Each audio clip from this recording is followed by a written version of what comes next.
इस तारीख को ये जो है वीडियो सामने आया है जब वो उसके साथ वहां पे जा रही थी और बल्ली उर्फ सुधांशु नाम का व्यक्ति है जो कि अकाउंट्स का काम अतीक अहमद का देखता है। यानी कि अतीक अहमद की जितनी भी प्रॉपर्टीज हैं उनमें जो अकाउंट्स का काम है और उसके नाम पर तमाम संपत्तियां भी अतीक अहमद ने करा रखी हैं।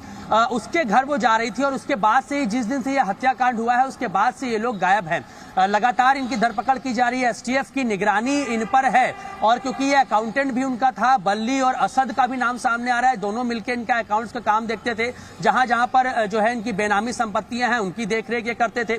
तो इन जो है इन सभी का नाम सामने आ रहा है और लगभग 34 ऐसे जो हैं शार्प शूटर्स हैं जिनकी पूरी हिस्ट्री एसटीएफ ने निकाल ली है, उनकी पूरी क्राइम हिस्ट्री निकाल ली गई है, उनकी जो है जांच पड़ताल की जा रही है और जो तमाम लगभग 13 रिश्तेदार हैं अतीक अहमद के जिनकी संपत्तियों की भी जांच की जा रही है। तो एसटीएफ की निगरानी में बहुत से ऐसे लोग हैं अतीक अहमद से जुड़े हुए जिन पर अब गाज गिरने वाली है। पूरे प्रदेश से लेकर दूसरे राज्यों में भी एसटीएफ की टीमें गई हैं धरपकड़ करने, क्योंकि जो उसका बेटा है और गुड्डू मुस्लिम वो दोनों फिलहाल फरार हैं, जिनको लेकर लगातार जो है धरपकड़ की जा रही है। नेपाल तक भी एसटीएफ की टीम गई है और अब देखना होगा कि ये जो सीसीटीवी फुटेज सामने आया है इससे एसटीएफ को कितनी मदद मिलती है और कब तक ये लोग एसटीएफ की गिरफ्त में आते हैं।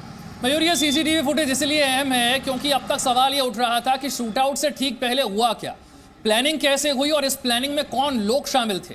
क्या ये सीसीटीवी उसी तरफ संकेत कर रहा है? ना बिल्कुल, इसको उस घटना से जोड़ के जरूर देखा जा सकता है कि साबिर जो कि उस दिन घटनाक्रम में शामिल था, क्योंकि 13 शूटर्स का जो नाम सामने आया कि 13 शूटर्स उस घटनाक्रम में शामिल थे, जिसमें 6 की जो है वो तस्वीरें सामने आई थी सीसीटीवी फुटेज के और जो वीडियो सामने आए थे उसके जरिए, और 7 शूटर्स हैं जिनको बैकअप में रखा गया था, यानी कि जिनकी तस्वीरें सामने जो है वो नहीं आई थी, लेकिन एसटीएफ के पास उन सभी की जानकारी है और अब उनको ढूंढने का प्रयास किया जा रहा है। ऐसे में साबिर भी जिसका नाम सामने आ रहा है और असद और बल्ली उर्फ सुधांशु इन तीनों का नाम सामने आ रहा है जो कि फरार हैं। तो ये उस वीडियो में नजर आ रहे हैं, 5 दिन पहले का ये वीडियो है, तो कहीं ना कहीं ये उससे जोड़ा जा सकता है। ये कहा जा सकता है कि जो प्लानिंग थी वो लंबे समय से चल रही थी और शाइस्ता परवीन उनकी जो पत्नी है अतीक अहमद की वो उसके साथ जाती हुई जो है नजर आ रही है। तो अब देखना होगा कि इस वीडियो से क्या मदद मिलती है, क्या इससे धरपकड़ में कोई भी तरीके की मदद मिलेगी और जो पूरी एक क्राइम हिस्ट्री तैयार की। जी बिल्कुल मयूर, बहुत बहुत शुक्रिया आपका इस पूरी जानकारी के लिए। ये मुलाकात गुजरात की साबरमती जेल में हुई थी, जहां माफिया अतीक अहमद फिलहाल बंद है। शूटर उस्मान और अतीक की मुलाकात में उमेश पाल की हत्या को लेकर साजिश रची गई थी। उस्मान ने अतीक से जेल में उमेश पाल और सिपाहियों को अकेले ही ठिकाने लगाने का वादा किया था। वादे के मुताबिक ही उमेश पाल और उनके गनर को पहली गोली उस्मान ने ही मारी थी। उस्मान के बाद ही बाकी शूटर्स ने उमेश और सिपाहियों पर हमला किया था। माफिया अतीक के बेटे असद ने हत्याकांड के बाद उस्मान को 10 लाख रुपए और लग्जरी कार देने का वादा किया था। उमेश पाल हत्याकांड में आरोपी असद की तलाश देश के 7 राज्यों में की जा रही है। नेपाल के काठमांडू में भी असद की तलाश में यूपी एसटीएफ और क्राइम ब्रांच की टीम ने कई जगहों पर छापा मारा। असद के साथ ही हत्याकांड में शामिल शूटर गुलाम, गुड्डू मुस्लिम और साबिर के बारे में भी जानकारी जुटाई जा रही है। और माफिया अतीक अहमद की करतूत अब उसके पालतू जानवरों पर भी भारी पड़ रही है। प्रयागराज के चकिया स्थित अतीक का आवास सुनसान पड़ा हुआ है और यहाँ अतीक के पालतू कुत्ते बंद पड़े हैं। विदेशी नस्ल के ये कुत्ते भूख प्यास से तड़प रहे हैं। इन्हीं में से एक ग्रेट डेन नस्ल की फीमेल डॉग ब्रूनो की गुरुवार को मौत हो गई। वहीं 4 कुत्तों की हालत भी खराब बताई जा रही है। बताया जा रहा है कि इन्हें कई दिन से खाना पानी तक नहीं मिला है। कार्रवाई के डर से पड़ोस के लोग भी अतीक के कुत्तों को खाना पीना नहीं दे पा रहे हैं।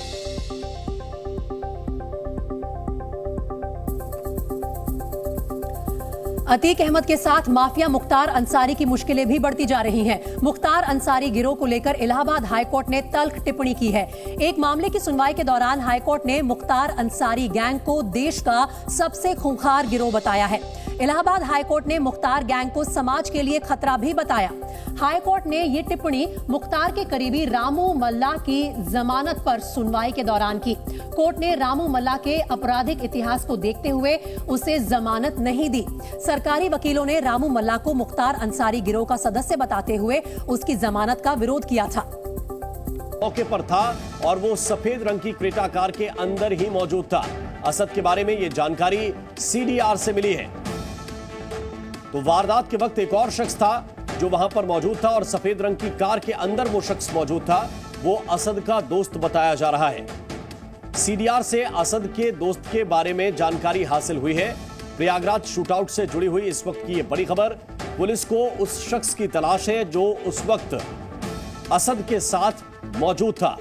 सफेद रंग की एक क्रेटा कार जिससे आरोपी आए थे, जिससे हमलावर आए थे, उस क्रेटा कार के अंदर एक और शख्स बैठा हुआ था। वो असद का दोस्त बताया जा रहा है और वो शख्स जो है अभी पुलिस की रडार पर है। पुलिस उसे ढूंढने की कोशिश कर रही है।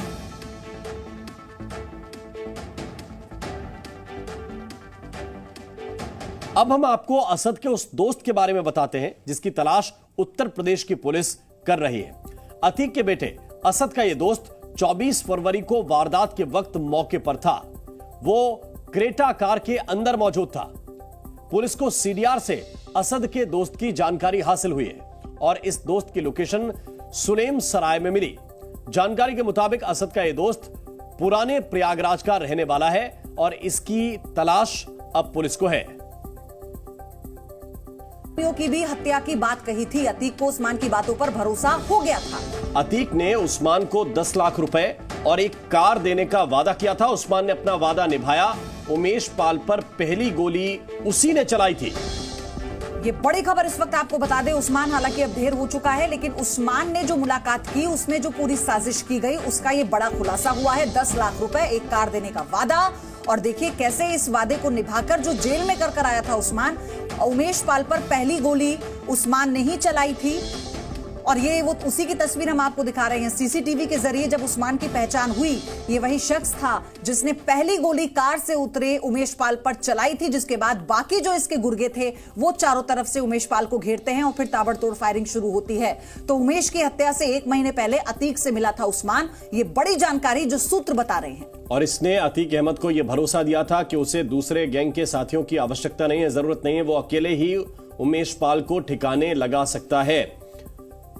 अतीक के हां कहने के बाद उमेश ने इस मर्डर को अंजाम दिया और उसने ही पहली गोली चलाई थी। उस्मान ने उमेश के सुरक्षा कर्मियों की हत्या की बात कही थी।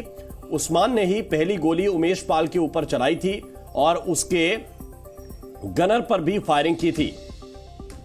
अतीक ने उस्मान को 10 लाख रुपए और कार देने का वादा किया था कि अतीक अहमद के कहने पर उस्मान ने इस वारदात को अंजाम दिया और उमेश पाल की हत्या की।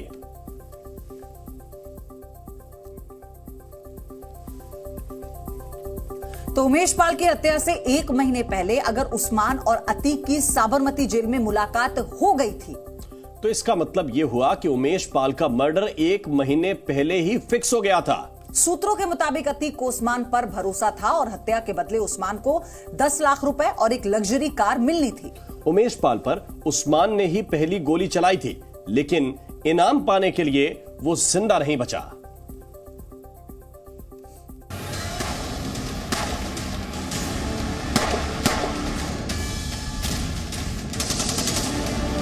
प्रयागराज शूटआउट का सुपर एक्सक्लूसिव खुलासा। साबरमती में साजिश, उस्मान को सुपारी। शूटआउट का इनाम 10 लाख और लग्जरी कार। प्रयागराज शूटआउट के 2 शूटर ढेर हो चुके हैं। असद का ड्राइवर अरबाज और अतीक गैंग के अचूक निशानेबाज उस्मान का यूपी पुलिस ने नामो निशान मिटा दिया है। लेकिन अब बड़ा और सनसनीखेज खुलासा हुआ है। उमेश पाल पर सबसे पहली गोली चलाने वाला उस्मान न सिर्फ शार्प शूटर था, बल्कि अतीक अहमद गैंग में बड़ा कद भी रखता था। सूत्रों के मुताबिक उमेश पाल की हत्या से ठीक महीना भर पहले उस्मान अतीक अहमद से मिलने साबरमती जेल पहुंचा था। अतीक अहमद से उसकी मुलाकात भी हुई थी। मुलाकात के दौरान उसने अतीक को भरोसा दिलाया कि वो अकेले ही उमेश पाल और उसकी सुरक्षा में तैनात सिपाहियों को ठिकाने लगा सकता है। अतीक को उस पर यकीन हो गया, इसलिए उसे उमेश पाल पर सबसे पहले गोली चलाने की जिम्मेदारी सौंपी। बदले में अतीक के बेटे